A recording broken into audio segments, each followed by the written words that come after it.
Ma'am ma'am अईदो याम हरावे अईजो 6K subscriber खरा हेले अदुदा अई मैम दो लम लापना लाइबनिना अई मैम की केम तौबुदि ngam-jadre अदो अई सुजोय सोयदना मतम अमदा अई चैनल से खरा ग्राउंड ओरकांदा खरा चावखलकांदा अई हेना तौब ngam-bu ओइजगे अदो अईगी इमानब सिंग से मोय अमनि लैयबको नांगै अईगी हे कैमरा करी खरा पाइबीबा अदो मोइसे अइना अइगी 6K खरा हेलकबगी अइसे मोगी अचापोट खरा ओइजु पिजगे न तौबनेबा अइ ngasi ब्लॉग से चाबा थकपगी ब्लॉग नेबा अइ चाबा थकपगी यामना तल्लेबा अदु तारसु ब्लॉग अमा सेमामिना लाइगी सोइदनबा अदगी फूड लवर्स कगिसु खलगा अइना वीडियो अमा खत थागलमगे तौबने मैम यंगमिनसे मैम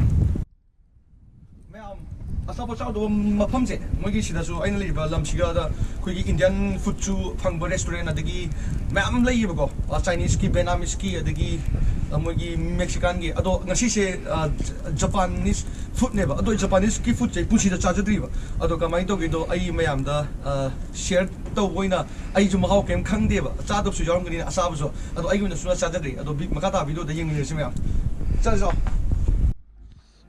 अखोई मफम से यौरे मैम दुगा असिदा लैरे आदा मथक्ता यूनाइटेड इस्ट फूड किंजा थारे सी इसाइगा जो थारी मोइस उन मफोन से ताबनिनको camera ममांगदा ma'am नपसल्लेबा असिदा लैरे चंगखि नाथुगी तौगी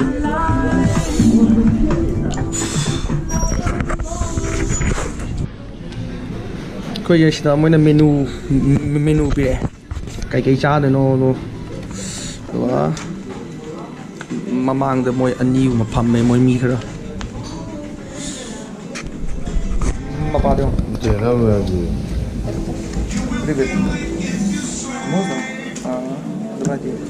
Два? Один.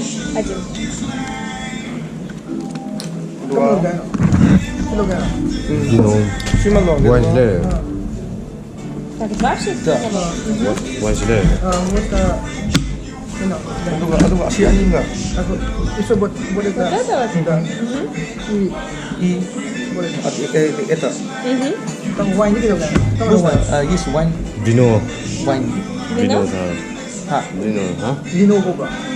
Aji ko hindi. Kamu aja. Vino 다 스페니스가 이탈리아 얘도.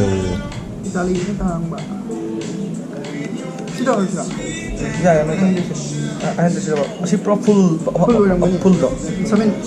Mau nggak ada? Dua. 이거 글라스. Одну бутылку вам? Да. 분다. Все. Все? Да. Ay, ganting. Aku PUBG gitu, gua bari asal gitu dong. Cheese fry Ay di cak lam. lam ya. Masih wine ya. Спасибо.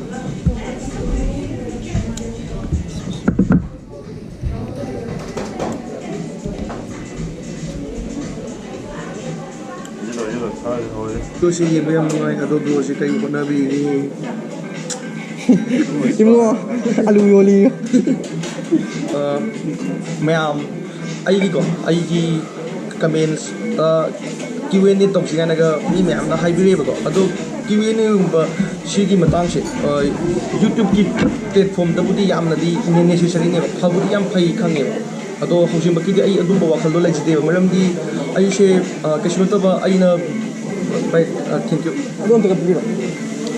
कैसु नतबा आइनको video मंगा तरु खतंग थागतरगा मैमना नुक्सिबिरगा येंगा Q&A तो वादो आई वखंदा इसाना तुम याम नेमजना खंजेबा अदो केम लैजदेबा आइगोंदा अदो आइगोंदा फुगी मेसेंजर की थ्रू द अदगी इंस्टाग्राम द मेसेज मैम थारेबको अदो आई लोइना हल्ले मोइसे मेसेज रिप्लाई तौरे ब्रो शो की लोनगियो अदो तोगियोना अदो आई मतंग चागन लोइ तौरके लोइना हल्लके अदुना Q&A दो तौसेना हाइतरसु मैम न कमेंट्स द हाबेट थादबिरमो अदो पामगदे दो आई तौरक्तरसु तौरके अदो हौसु फौगिदी आई काहेना खंजबदी लेजदे अदो यामनदी मरु हैबदी खंगे सिगी पोछि अदो आइसु YouTube की प्लेटफॉर्म द लाकसु कुइद्रेमनेबो काहेनादी खंग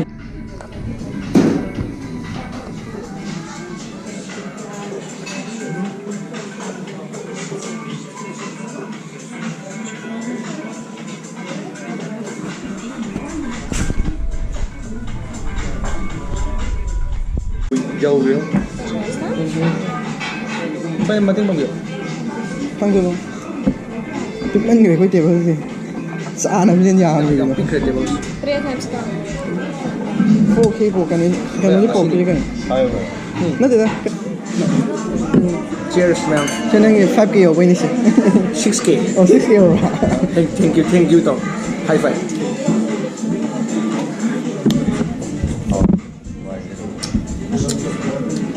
ꯁꯤꯁꯦ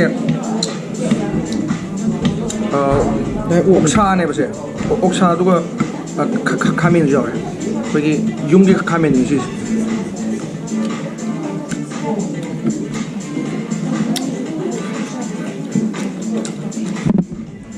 ꯍꯥꯎ ꯁꯤ ꯃꯣꯏ ꯀꯩꯅꯣ ꯄꯤꯔꯗꯤ ꯐꯗꯧ ꯆꯣꯞꯁꯇꯤꯛꯀꯨꯝꯕ ꯄꯤꯔꯗꯤ ꯐꯗꯧ ꯑꯗꯨꯒ ꯄꯤꯔꯗꯤ ꯀꯩꯅꯣ ꯈꯪꯗꯦ ꯁꯨꯁꯤꯁꯦ ꯑꯣꯛꯁꯥ ꯀꯦꯞꯁꯣꯟꯗꯤ ꯌꯥꯎꯗꯣ ꯗꯥꯏꯔꯦꯛ ꯑꯩꯈꯣꯏꯒꯤ ꯃꯁꯜ ꯉꯥꯛꯇꯅꯤ ꯀꯦꯞꯁꯨꯜꯗ ꯑꯗꯨꯝ ꯆꯥꯔꯦ ꯑꯗꯨꯒꯤꯗ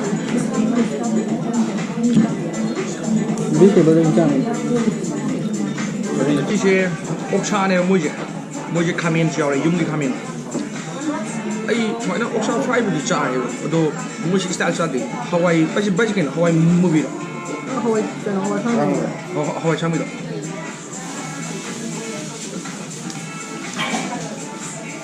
ꯁꯤ ꯍꯥꯎꯔꯦ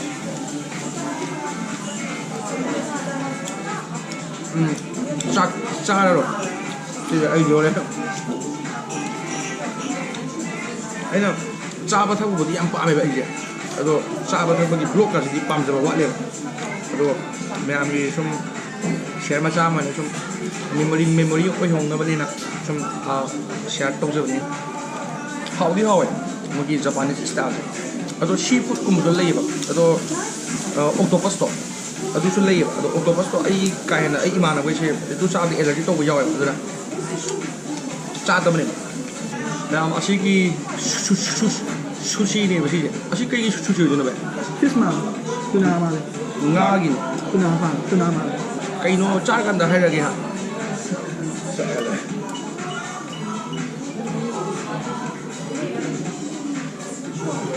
ꯍꯥꯎꯏꯅꯦ ꯌꯥꯝ ꯃꯨꯟꯅꯒ ꯁꯥꯏꯕꯗꯣ ꯃꯥꯏꯁꯦ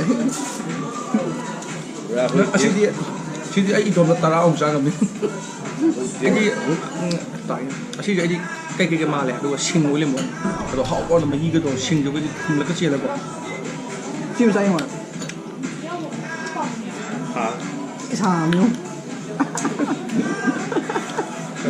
ꯁꯤ ꯑꯆꯥꯔ ꯃꯥꯟꯗ꯭ꯔꯣ ꯁꯤꯗꯤ ꯑꯩꯈꯣꯏꯒꯤ ꯎꯁꯣꯞꯇ ꯀꯩꯅꯣ ꯇꯧꯕꯁꯦ ꯁꯤꯒꯤ ꯑꯁꯪꯕꯁꯦ ꯑꯩꯈꯣꯏꯒꯤ ꯎꯁꯣꯞꯇ ꯑꯩꯈꯣꯏꯒꯤ ꯃꯤꯠ ꯀꯥꯕꯩꯗꯣ ꯀꯩꯕ ꯕꯦꯜ ꯀꯩꯕ ꯑꯆꯥꯔ ꯑꯆꯥꯔꯗꯣ ꯑꯁꯤ ꯊꯣꯡꯕ ꯋꯥꯅꯤ ꯆꯥꯎꯏꯁꯤꯗꯤ ꯒ꯭ꯂꯥꯁꯇꯤ ꯂꯝꯕꯨꯅꯤ ꯀꯩꯅꯣ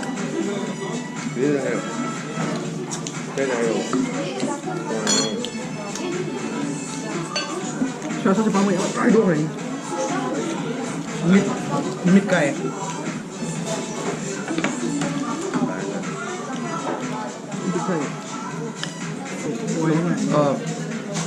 ꯑꯩꯒꯤ ꯁꯕꯁꯀ꯭ꯔꯥꯏꯕꯔꯗꯤ ꯚ꯭ꯌꯨꯋꯔꯁ ꯃꯌꯥꯝ ꯀꯣ ꯀꯃꯥꯏꯅ ꯇꯧꯒꯦꯗ ꯑꯩꯈꯣꯏꯅ ꯃꯣꯏꯁꯤꯒꯤ ꯗꯨꯀꯥꯟꯁꯤꯗ ꯇꯛ ꯂꯥꯎ ꯆꯪꯕꯁꯦ ꯃꯣꯏꯁꯦ ꯖꯄꯥꯅꯤꯁꯀꯤ ꯔꯦꯁꯇꯨꯔꯦꯟ ꯑꯣꯏꯇꯥꯔꯁꯨ ꯑꯩꯈꯣꯏꯒꯤ ꯔꯁꯤꯌꯥꯟꯗ ꯐꯝꯕ ꯍꯣꯇꯦꯜꯅꯦꯕꯁꯦ ꯔꯦꯁꯇꯨꯔꯦꯟꯅꯦꯕꯀꯣ ꯑꯗꯨꯗ ꯀꯃꯥꯏꯅ ꯇꯧꯒꯦꯗ ꯑꯩꯈꯣꯏꯅ ꯍꯦꯛ ꯆꯪꯉꯛꯄꯁꯦ ꯃꯣꯏꯅ ꯄꯨꯂꯞ ꯌꯦꯡꯉꯦ ꯑꯩꯈꯣꯏꯁꯦ ꯃꯣꯏꯒꯤ ꯖꯄꯥꯅꯤꯁꯀꯤ ꯁꯛꯀ ꯑꯣꯏꯕꯁꯤꯗ ꯃꯥꯟꯅꯕꯗꯣ ꯍꯥꯏꯐꯦꯠ ꯃꯩꯇꯩ ꯃꯣꯏꯗꯤ ꯈꯪꯖꯕ ꯅꯠꯇꯦꯅ ꯃꯩꯇꯩ ꯉꯥꯛꯇ ꯑꯩꯈꯣꯏꯅ ꯇꯥꯛꯇ꯭ꯔꯗꯤ ꯑꯗꯨꯅ ꯃꯣꯏꯅ ꯑꯩꯈꯣꯏꯁꯦ ꯄꯨꯂꯞ ꯌꯦꯡꯉꯛꯄꯤꯅꯦꯕ ꯃꯣꯏꯒꯤ ꯂꯝꯒꯤ ꯍꯥꯏꯗꯤ ꯖꯄꯥꯟꯒꯤ ꯃꯤ ꯃꯥꯜꯂꯒ ꯁꯤꯗꯒ ꯆꯥꯕꯁꯦ ꯃꯣꯏꯅ ꯌꯥꯝ ꯊꯤꯅ ꯍꯔꯥꯎꯖꯕꯒꯤ ꯇꯥꯏꯞ ꯇꯧꯋꯦꯕ ꯑꯗꯣ ꯁꯤꯗ ꯆꯥꯔꯤꯁꯦ ꯁꯤꯒꯤ ꯍꯧꯖꯤꯛꯀꯤ ꯂꯩꯔꯤꯕ ꯀꯟꯗꯤꯁꯟꯁꯤꯗꯤ ꯑꯩꯈꯣꯏꯒꯤ ꯑꯦꯁꯤꯌꯥꯟ ꯃꯁꯛ ꯀꯅꯥꯝꯇ ꯌꯥꯎꯗꯦ ꯑꯩ ꯎꯠꯆꯔꯛꯀꯦꯕꯀꯣ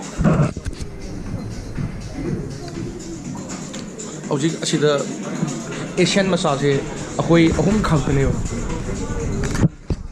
ꯀꯅꯥꯝꯇ ꯌꯥꯎꯗ꯭ꯔꯦ ꯑꯦꯁꯤꯌꯥꯟ ꯃꯆꯥꯁꯦ ꯑꯗꯨꯗꯨꯅ ꯑꯩꯈꯣꯏꯁꯦ ꯖꯄꯥꯅꯤꯁꯀ ꯃꯥꯟꯕ꯭ꯔꯒ И бокалы тоже грязные, соберу, поставила на меня. 와인 खरा अमुक पड़ेंगे ꯃꯣꯏꯗꯤ ꯄꯣꯠ ꯁꯦꯟꯕꯩ ꯒ꯭ꯂꯥꯁ ꯆꯦꯟꯖ ꯇꯧꯕ ꯆꯥꯅꯤ अच्छी